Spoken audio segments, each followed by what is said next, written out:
Hello guys, welcome back to my YouTube channel. आशा है कि आप सभी काफ़ी अच्छे होंगे और अपने एग्ज़ाम की तैयारी आप सभी काफ़ी अच्छे से कर रहे होंगे। आज का ये वीडियो बहुत ही ज़्यादा महत्वपूर्ण है। अगर आप 71 बीपीएससी का एग्ज़ाम देने वाले हैं तो यहाँ पर देखिए आवेदन प्रक्रिया से संबंधित कुछ चीज़ों को लेकर हम बात करेंगे जो कि आप सभी को समझना काफ़ी ज़रूरी है। तो अगर आप 71 बीपीएससी का एग्ज़ाम इस बार देने वाले हैं तो ये वीडियो आपके लिए बहुत ही ज़्यादा ज़रूरी है। आप इस वीडियो को अंत तक ज़रूर देखिएगा और देखने के साथ साथ अपने यार दोस्त मित्र को भी शेयर कर सकते हैं। तो किन चीज़ों में बदलाव नहीं होगा इस पे भी हम बात करेंगे।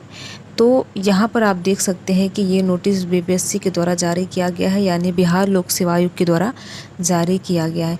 यहाँ पर देख सकते हैं ऑनलाइन आवेदन भरने से संबंधित आवश्यक सूचना। तो यहाँ पर बहुत ही ज़रूरी सूचना आयोग के द्वारा जारी किया गया है जो कि सामान्यतः अभ्यर्थियों के द्वारा इग्नोर कर दिया जाता है और बाद में अभ्यर्थियों का जो फॉर्म है वो रिजेक्ट हो जाता है। ठीक है, तो यहाँ पर क्या गलतियाँ आपको नहीं करनी है, इन सारी चीज़ों के बारे में इस वीडियो में इस नोटिस में बताया गया है। तो हम इस वीडियो में मेन चीज़ को समझेंगे कि क्या क्या आपको गलतियाँ नहीं करनी है। ठीक है, तो यहाँ पर आप देख सकते हैं कि पहले आपको OTR करनी है। ठीक है, देखिए आवेदन करने से पहले बीपीएससी की बात नहीं है, अगर कोई भी किसी भी आयोग के अगर आप एग्ज़ाम्स का आवेदन करें, ठीक है, कोई भी एग्ज़ाम का अगर आप आवेदन करें तो सबसे पहले जो नोटिफिकेशन दिया रहता है उससे आप ध्यानपूर्वक पढ़ें। ठीक है, तो यहाँ भी यही कहा गया है कि आपको सबसे पहले अपना जो नोटिस दिया है उसको ध्यान से पढ़ना है और उसके बाद OTR के माध्यम से ही आपको आगे बढ़ना है।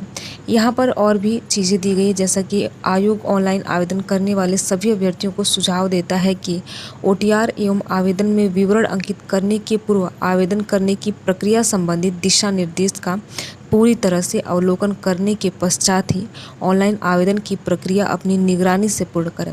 तो यहाँ पर देखिए जो दिशा निर्देश दिया रहता है सबसे पहले आपको उसी को पढ़ना है ताकि पहले से ही आपको पता चल जाए कि क्या इस आवेदन में लगने वाला है या फिर किन चीज़ों में हम बदलाव कर सकते हैं। ठीक है, तो ये सारी चीज़ें आप आवेदन के पहले ही आपको पढ़नी है। इसके बाद इसके लिए साइबर कैफ़े कर्मियों के भरोसे न बैठें, तो ये आपको काम स्वतः करनी है, किसी के भरोसे आपको नहीं बैठना है। ठीक है, तो यहाँ पर देख सकते हैं उल्लेखनीय है कि OTR करने के क्रम में भरे गए विवरण यथा अभ्यर्थी का नाम, पिता का नाम, माता का नाम, लिंग, आधार संख्या एवं जन्म तिथि में संशोधन करने का कोई प्रावधान नहीं है। तो देखिए सबसे ज़रूरी यही है, आपको इस बात को ध्यान रखना है जब भी आप OTR करें। ठीक है, जैसा कि आप सभी को पता है कि 23 आवेदन की अंतिम तिथि है 23 जून और 24 जून 2025 फ़ी पेमेंट करने की अंतिम तिथि है। तो OTR करते समय आप खास इन बातों का ध्यान रखेंगे कि आपको अपने नाम में या फिर अपने मम्मी पापा के नाम में, माता पिता के नाम में, लिंग में, आधार संख्या में और डेट ऑफ बर्थ में किसी भी प्रकार की कोई गलती नहीं करनी है क्योंकि यहाँ पर संशोधन नहीं होगा। ठीक है, तो इस चीज़ को आप ध्यान में रखेंगे। आगे दिया गया उक्त विवरणियों को भरने में दी गई गलतियों के लिए अभ्यर्थी स्वतः जिम्मेदार होंगे। तो यहाँ पर देखिए अगर आप कुछ भी गलती करेंगे, यानी कि अगर आप अपना नाम गलत लिख दिए हैं, माता पिता का नाम गलत लिख दिए हैं या कुछ भी चीज़, लिंग, आधार संख्या, डेट ऑफ बर्थ, तो इसके लिए आप स्वतः जिम्मेदार होंगे, न कि आयोग जिम्मेदार होगा। तो इस बात को आप ध्यान में रखेंगे। इसलिए देखिए पहले आपको क्या करना है, दिशा निर्देश को ध्यानपूर्वक पढ़ना है और उसमें क्या क्या डॉक्यूमेंट चाहिए, क्या क्या चीज़ें हैं जो इस फॉर्म को भरने के समय हमें चाहिए, वो आपके पास होनी चाहिए। तो इन सारी चीज़ों को ध्यान में रखते हुए ही आप अपना आवेदन करें जब भी आवेदन करें। तो इसलिए देखिए पहले ये कहा जाता है कि पहले आपको कोई भी फॉर्म है पहले उसमें क्या लग रहा है, यानी क्या उसमें डॉक्यूमेंट आपसे मांगा जा रहा है, क्या क्या चीज़ें हैं, कैसे प्रोसेस है, ये सारी चीज़ों को समझने के पश्चात ही आपको आवेदन करनी चाहिए। फिलहाल तो देखिए 23 मई अंतिम तिथि है आवेदन की और 24 मई फ़ी पेमेंट करने की अंतिम तिथि है। तो इन तिथियों को भी आपको ध्यान में रखना है और इन तिथियों को ध्यान में रखते हुए, उक्त जानकारी को भी ध्यान में रखते हुए आपको अपना OTR और आवेदन करना है। तो इस बात को आप ध्यान में रखेंगे।